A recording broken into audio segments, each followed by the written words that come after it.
बॉलिवूड अभिनेता रणवीर सिंग पुन्हा एकदा एका वेगळ्याच कारणांमुळे चर्चेत आलाय. मात्र यावेळी कारण त्याचा एखादा चित्रपट किंवा त्याची फॅशन नसून त्याच्या विरोधात फेडरेशन ऑफ वेस्टर्न इंडिया सिने एम्प्लॉईजने जारी केलेला नॉन कोऑपरेशन डायरेक्टिव्ह आहे.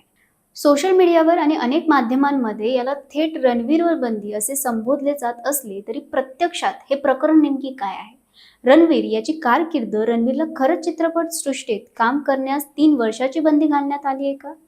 प्रकरण नेमके काय ते ह्या व्हिडिओच्या माध्यमातून आपण समजून घेणार आहोत. सर्वप्रथम रणवीर सिंगच्या कारकिर्दीकडे बघूया. 5 जुलै 1985 रोजी मुंबईत जन्मलेल्या रणवीरने अमेरिकेतील इंडियाना युनिव्हर्सिटीतून आर्ट्समध्ये पदवीचे शिक्षण घेतले. शिक्षणादरम्यान त्याने वेटर म्हणूनही काम केले. त्यानंतर जाहिरात क्षेत्रातून सुरुवात करत त्याने 2010 मध्ये बँड बाजा बारात या चित्रपटातून बॉलिवूडमध्ये पदार्पण केले. पुढे बाजीराव मस्तानी, पद्मावत, सिम्बा, गल्ली बॉय यासारख्या चित्रपटांमधून त्याने स्वतःची वेगळी ओळख निर्माण केली. आज जवळपास 400 कोटी रुपयांच्या संपत्तीचा मालक असलेला रणवीर सिंग हा केवळ अभिनेता नाहीये, तर भारतीय चित्रपटसृष्टीतील सर्वाधिक चर्चेत राहणाऱ्या कलाकारांपैकी एक आहे. रणवीर सिंगच्या चित्रपट सृष्टीमधील कामावरील बंदीच्या चर्चेची सुरुवात झाली ती अभिनेता, दिग्दर्शक आणि निर्माता फरहान अख्तरच्या बहुचर्चित डॉन 3 या चित्रपटामुळे. माध्यमांमध्ये आलेल्या वृत्तानुसार चित्रपटाचे शूटिंग सुरू होण्याच्या अवघ्या 10 दिवस आधी रणवीर सिंग या चित्रपटातून बाहेर पडण्याची माहिती समोर आली. त्यानंतर federation of western India cine employees अर्थात FWICE रणवीरवर 3 वर्षाची बंदी घातली. अशा बातम्या वेगाने पसरू लागल्या. या बातम्यांमुळे चाहत्यांमध्ये संभ्रम निर्माण झाला. अनेकांनी रणवीरच्या करिअरवर प्रश्नचिन्ह निर्माण झाल्याची चर्चा सुरू केली. मात्र या सर्व चर्चांना आता FWICE मुख्य सल्लागार आणि ज्येष्ठ निर्माता अशोक पंडित यांनी पूर्णविराम देण्याचा प्रयत्न केला. अशोक पंडित यांच्या मते नॉन कोऑपरेशन डायरेक्टिव्ह म्हणजेच असहयोगाचे निर्देश दिले आहेत. सिनेसृष्टीत हे आमचे कुटुंब आहे, त्यात ही आमची एक पंचायत आहे.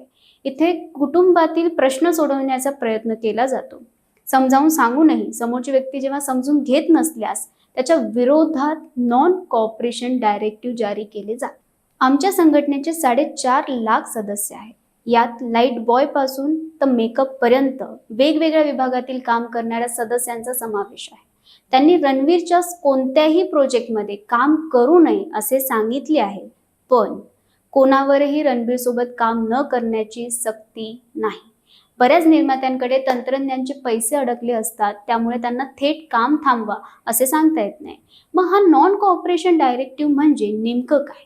FWICE ही चित्रपट सृष्टीतील विविध कामगार, तंत्रज्ञ आणि संबंधितातील एक प्रमुख संस्था आहे. एखाद्या सदस्य संदर्भात वाद निर्माण झाल्यास किंवा संघटनेच्या नियमांचे उल्लंघन झाल्याचे वाटल्यास संघटना संबंधित व्यक्तीला नोटीस देते. त्यानंतर समाधानकारक उत्तर न मिळाल्यास नॉन कोऑपरेशन डायरेक्टिव्ह जारी केला जाऊ शकतो. म्हणजे संघटनेचे सदस्य त्या व्यक्तीसोबत काही काळ सहकार्य करणार नाही असा त्याचा अर्थ होतो. हा थेट बंदी आदेश नसतो. विशेष म्हणजे अशा प्रकारची कारवाई होणारे हे पहिले प्रकरण नाही. ते यापूर्वी अनेक कलाकारांविरोधात अशा प्रकारचे डायरेक्टिव्ह जारी करण्यात आले आहेत.